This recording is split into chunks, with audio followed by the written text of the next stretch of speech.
that is where I get this idea.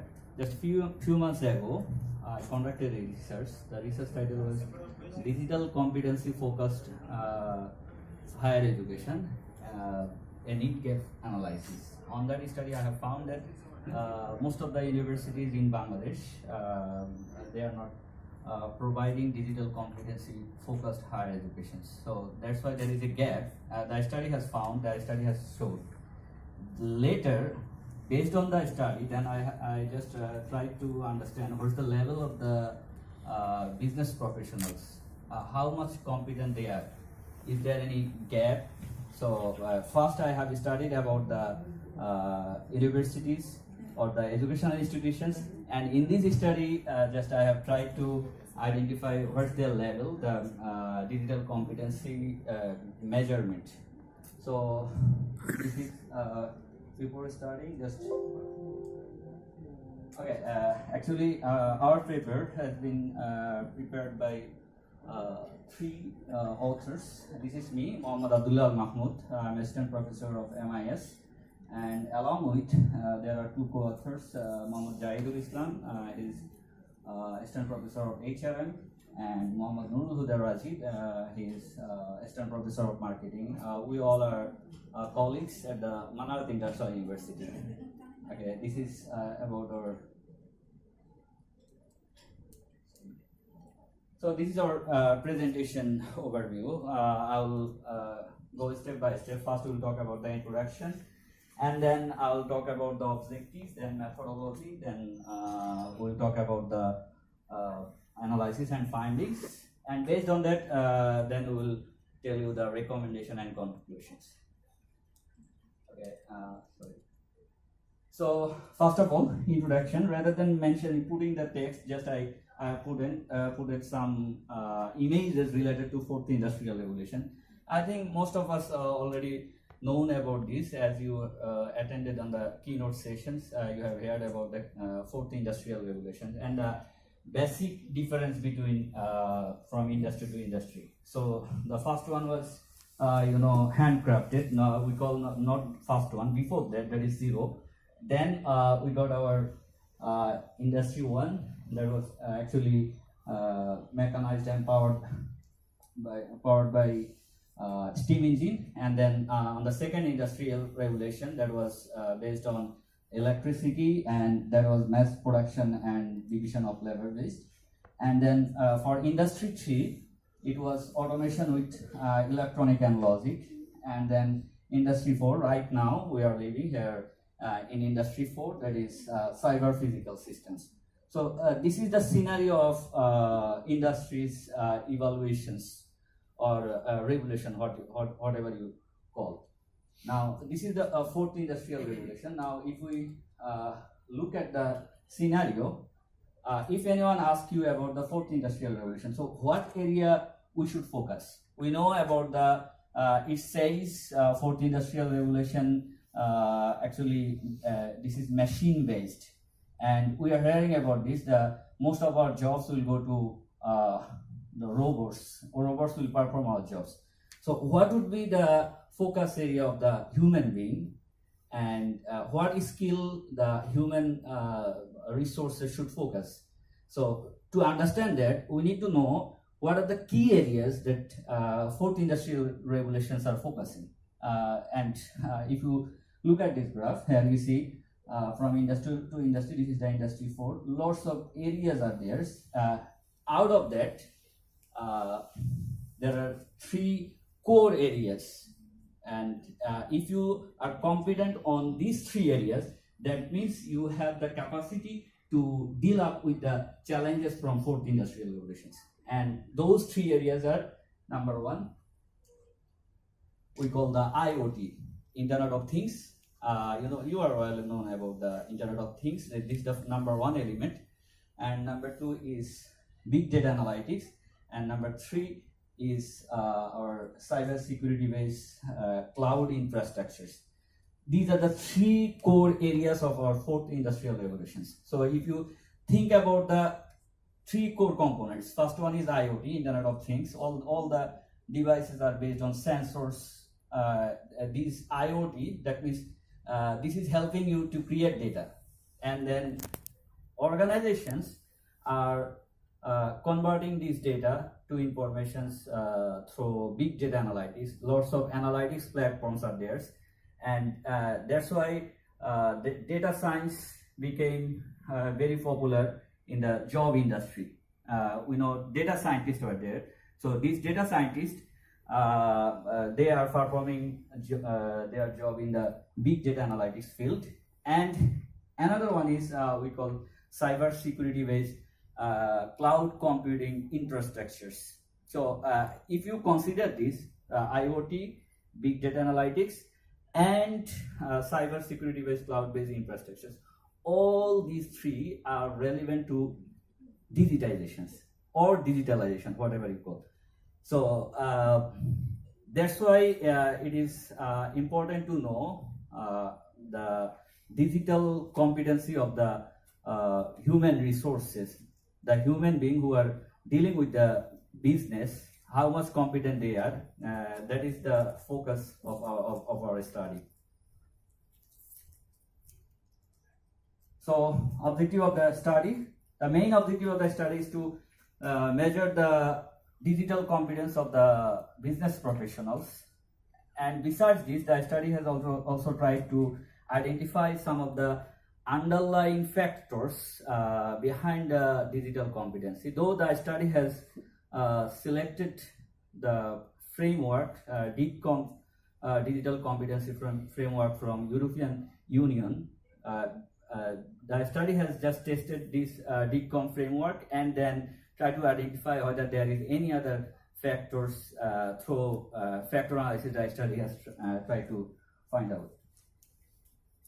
So this is our research method. The study has observed 220 business professionals from divergent industries, and out of this, after the data were collected a convenience random sampling, and after the data collection, data have been analyzed through SPSS and Excel software. Okay, before going to analysis, that is analysis and findings, I must talk about the literature review. So rather than putting all the researchers' name, just what I put it here. This is the DCOM framework that I mentioned. This I have collected from the European Union digital competency framework for their citizens. So to measure the competency of the citizens, they measure these 5 areas. Number 1 is your information and data literacy. Number 2 is communication and collaboration. Number 3, digital content creation. Number 4 is safety, and number 5 is problem solving. So these are the 5 components. Out of these 5 components, 5 variables, the study has asked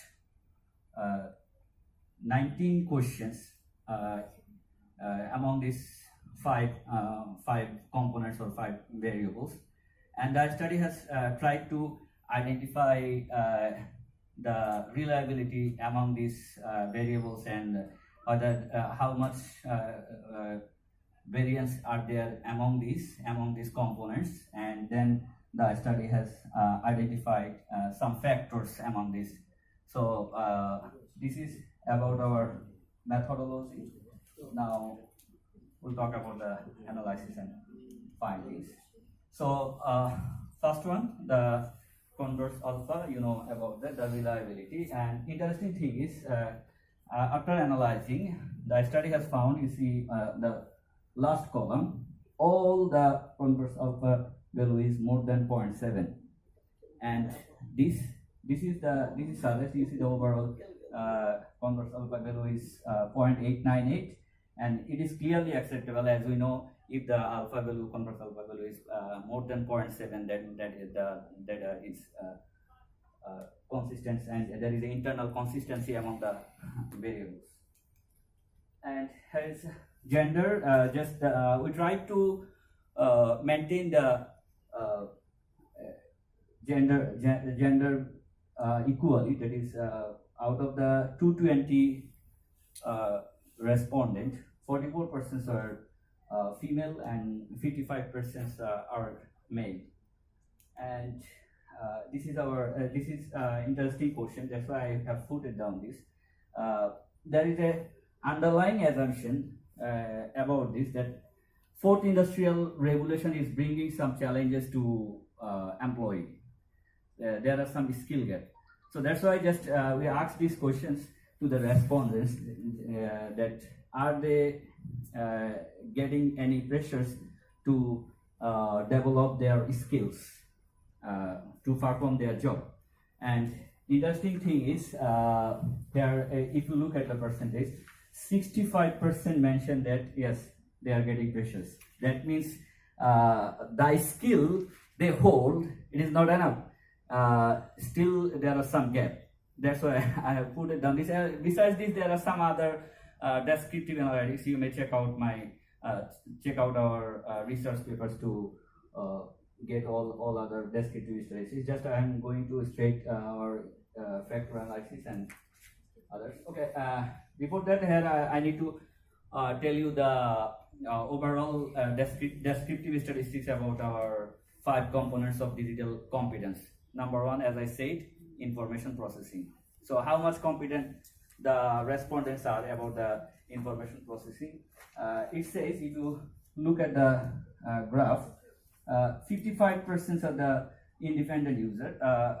Actually, we measured this based on 3 levels. First one is the basic users, second one is intermediate user, third one is the advanced users. So most of the respondents are the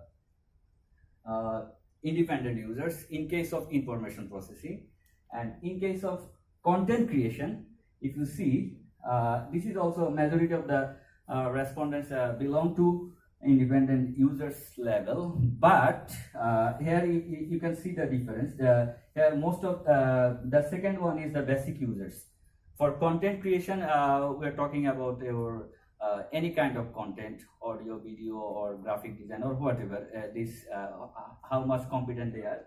This is the second elements of our DCAM framework. And third one is communication. And this is interesting. It says 55% of the respondents are advanced or proficient user in case of communication.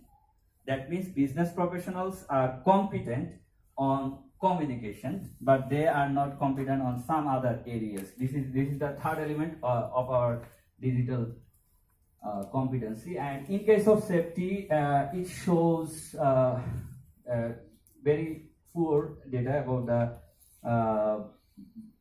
safety issues. 55% are basic users. That means they are not, they don't have enough knowledge about the safety and security of informations. And last one is problem solving. It is also shows the respondents are not competent enough. Most of the respondents, like 70% of the respondents, have only they are the basic users. So these are about the level of the business professionals. Later, the study has tried to measure the polyreal or polychoric correlations among the variables. If you see, there are some interrelation among these 19 elements. As I said, we asked them 19 questions among these 5 elements. So if you look at the figure here, you see by factor loading, just we got these 3 factors. Out of the 19, we got these 3 factors, factor 1, factor 2, factor 3. And based on the internal consistency or internal association among the variables, if you look, these are, here you see, these elements are related to component 2, these elements are related to component 3, and these elements related to component 1. And based on these components, we need to name something. That's why the study just define these 3 factors or three components. As first one is digital creation ability, second one is digital processing ability, and third one is digital safeguarding ability. So these three components we may do some other research, further research to measure the competency of the business professionals. There might be some significant, or there might be some interesting findings about these three components. One is, as I say, digital creation ability. Second one is digital processing ability, and third one is the digital safeguarding ability. This is based on the internal association among these components or factors. Then next one. So as time is limited, that's why I'm just going fast. Recommendation and conclusions. So lots of things are there. Just I put three important recommendations here. As the organizations are facing these challenges, and employees are also getting challenges. One of the questions that we asked, that are they getting support from the organization, that is whether the organizations are providing adequate training or not. So the employee are facing problem, that is they don't have enough skill, whereas most of the organizations are not providing enough or adequate training. So how do they support or how do they just meet up the challenges? And about this question, most of the respondents says that is those who try to adapt with the change, they are just investing on their own. They are engaging on self-education platforms. Later I will show. Okay, first recommendation is solid foundation is required. So if you look at this picture, you see very interesting pictures. Whatever we call, the organization must come first. So we are talking about the employees. So if organization is not prepared, how do employee perform? So we must think about the solid foundation. So if organizations provide such kind of infrastructure, such kind of environment, and then the employee can perform, employee can mitigate the challenge. This is one of the things. And second one is here the role of the leaders must be dynamic. Research suggests nowadays managers are performing 600 different work in a single day.